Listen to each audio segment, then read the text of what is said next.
પ્રાંત કચેરી જાલોદ ખાતે જાલોદ નગરપાલિકા વિસ્તારના મુસ્લિમ સમાજ દ્વારા મતદાર યાદી મુદ્દે ગંભીર રજૂઆતો કરાઈ. આ તારીખ 2/2/2026 સોમવારના રોજ બપોર 3 કલાક સુધીમાં ફોર્મ નંબર 7 દ્વારા ખોટી માહિતી આપી અને કાયદેસરના જે મતદારોના નામ કાપી નાખવાની આશંકા વ્યક્ત કરવામાં આવી હતી. હાલ ગુજરાત રાજ્યમાં ચાલી રહેલ એસઆઈઆર પ્રક્રિયા અંતર્ગત જાલોદ વિધાનસભા ક્ષેત્રમાં મતદાર યાદી સુધારણા કામગીરી ચાલી રહી છે.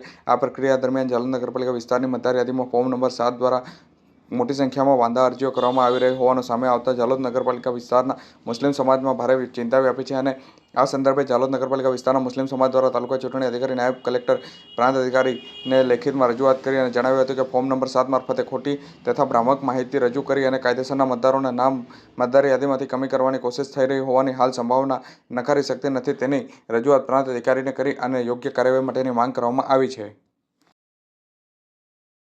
આજ રોજ મુસલમાન ગાચી સમાજ જાલોદ અને કસ્બા સમાજ દ્વારા પ્રાંત અધિકારી શ્રીને અરજી આપવામાં આવેલ છે. કેમ કે ગઈકાલે દિવ્ય ભાસ્કર સમાચાર પત્રમાં 2832 નામો કમી થવા ફોર્મ નંબર 7 ભરાય છે અને નામો મતદાર યાદીમાંથી કમી કરવા માટે અરજી આવેલ હતી.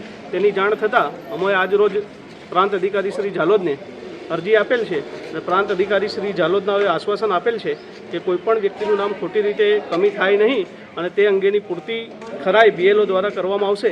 ત્યારબાદ જ આગળની કાર્યવાહી કરવામાં આવશે. આપનું નામ? રાજુભાઈ કમાલ.